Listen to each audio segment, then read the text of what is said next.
जय श्री कृष्ण भक्तों, कैसे हैं आप सभी। आशा करती हूँ आप सभी बहुत अच्छे होंगे।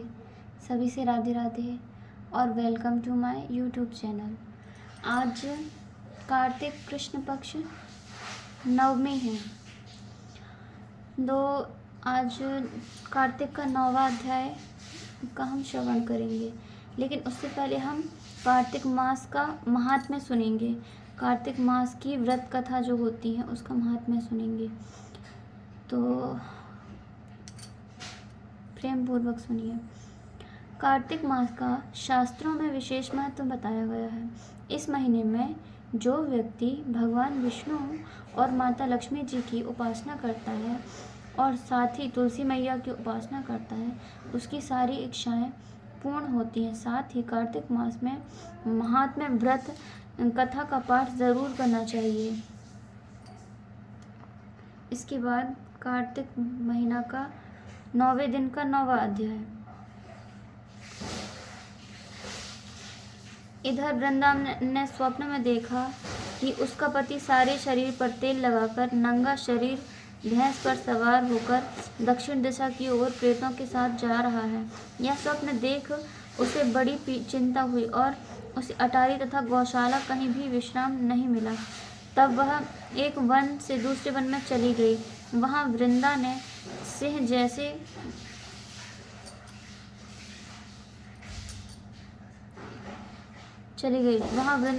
जैसे मुख वाले 2 राक्षस देखे। उन्हें देखते ही वह डर के मारे भागी।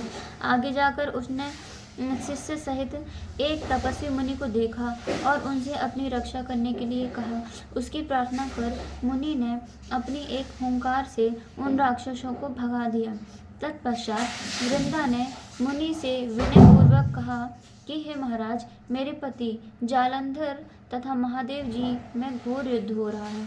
उसमें किसकी विजय होगी, कृपा करके बताइए, क्योंकि आप सर्वज्ञ हैं। यह सुनकर मुनि ने ऊपर को देखा।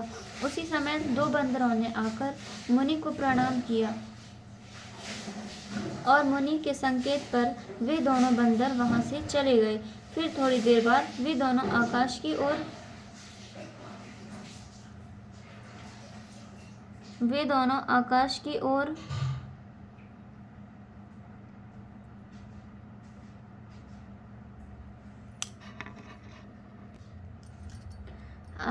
ओर आए और उन्होंने वहां जालंधर दैत्य का सिर और धड़ लाकर फेंक दिया।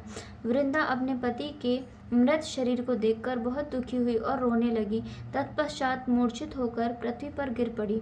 मुनि ने अपने कमंडल से उस पर जल छिड़का तो उसे कुछ चेतना आई। तब वह पुनः विलाप करती हुई मुनि से बोली कि हे महाराज, जिसने देव, गंधर्व और विष्णु सहित तीनों लोकों को जीत लिया, वह शिव के हाथों कैसे मारा गया। हे मुने, आप बड़े सामर्थ्यवान हैं, किसी प्रकार से मेरे पति को फिर से जीवित कर दीजिए। तब मुनि कहने लगे कि शिव जी के हाथ से मारे गए को कौन जीवित कर सकता है, परंतु फिर भी तुम पर कृपा करके हम इसको जीवित कर देते हैं। ऐसा कहकर मुनि अंतर्ध्यान हो गए और जालंधर जीवित होकर वृंदा के साथ प्रेमालाप करता हुआ आलिंगनबद्ध हो गया। वृंदा भी अपने पति के वेश में विष्णु के साथ उस वन में रमण करती रही, परंतु एक दिन मैथुन के पश्चात अपने पति के वेश में विष्णु को देखकर वह अत्यंत क्रोधित हुई और श्राप देती हुई बोली कि तुमने मेरा पतिव्रत धर्म नष्ट किया है, इसलिए मैं तुमको श्राप देती हूँ। निश्चय ही वह कपट मुनि तुम ही थे और तुमने जो 2 राक्षस कपट के बनाए थे, वही कालांतर में तुम्हारी स्त्री का हरण करेंगी और जो तुम्हारा शिष्य था वह बंदर रूप धारण कर तुम्हारी सहायता करेगा। फिर कहा कि तुम शिला पत्थर हो जाओ।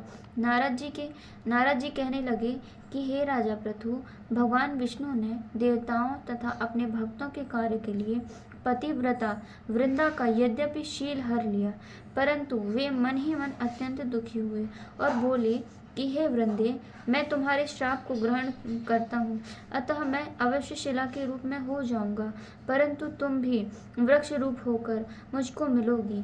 उसी समय वृंदा अपनी पति के चरणों का ध्यान करके विष्णु के मना करने पर भी अग्नि में प्रवेश कर गई और विष्णु वृंदा का स्मरण करके उसकी चिता की भस्म में लौटने लगे। नारद जी कहते हैं कि हे राजा पृथु, इधर युद्ध में जालंधर दैत्य ने शिव जी को अति बलवान समझकर राक्षसी माया से पार्वती बनाई और उन्हें मारने लगा। उसकी इस माया को देखकर शिव जी नीचे को मुख करके बैठ गए। तभी अच्छा अवसर देखकर जालंधर ने अपने अनेक बाण शिव जी को मारे। इस प्रकार शिव को संकट में ग्रसित देखकर विष्णु भगवान ने वहां पर आए और शिव जी को राक्षसी माया का ज्ञान कराया। तब शिव जी बड़े भयंकर वेग से राक्षसों को मारने लगे। शिव जी की इस तीक्ष्ण बाण वर्षा के आगे शुंभ और निशुंभ भी न ठहर सके और वह युद्ध क्षेत्र से भाग खड़े हुए। तब शिव जी ने उनको श्राप दिया, क्योंकि तुम युद्ध क्षेत्र से भाग गए हो, इसलिए पार्वती के हाथ से मारे जाओगे। उधर जिस समय वृंदा का पतिव्रत धर्म नष्ट हुआ, तभी जालंधर का बल समाप्त हो गया।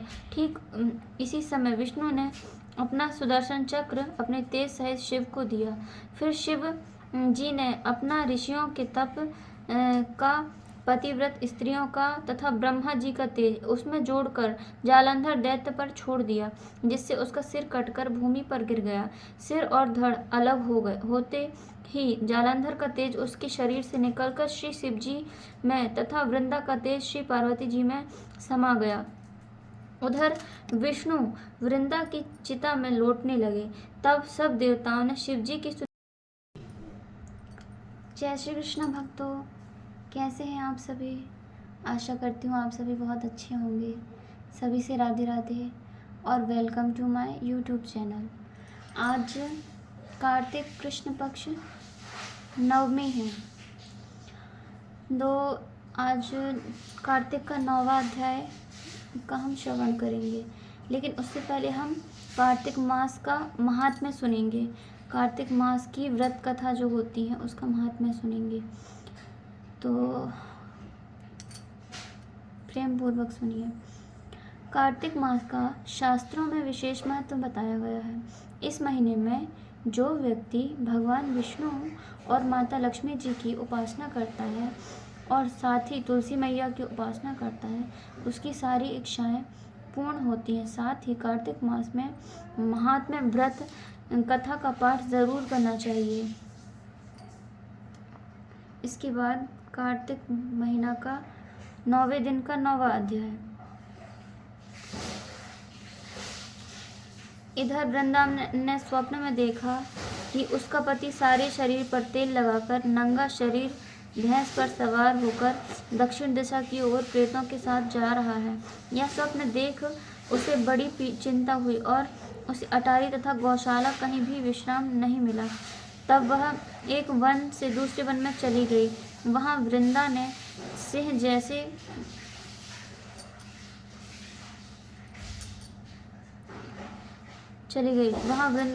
जैसे मुख वाले 2 राक्षस देखे। उन्हें देखते ही वह डर के मारे भागी।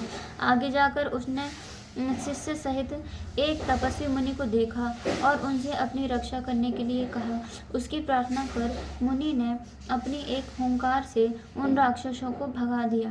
तत्पश्चात वृंदा ने मुनि से विनयपूर्वक कहा कि हे महाराज, मेरे पति जालंधर तथा महादेव जी में घोर युद्ध हो रहा है। उसमें किसकी विजय होगी, कृपा करके बताइए, क्योंकि आप सर्वज्ञ हैं। यह सुनकर मुनि ने ऊपर को देखा। उसी समय 2 बंदरों ने आकर मुनि को प्रणाम किया और मुनि के संकेत पर वे दोनों बंदर वहां से चले गए। फिर थोड़ी देर बाद वे दोनों आकाश की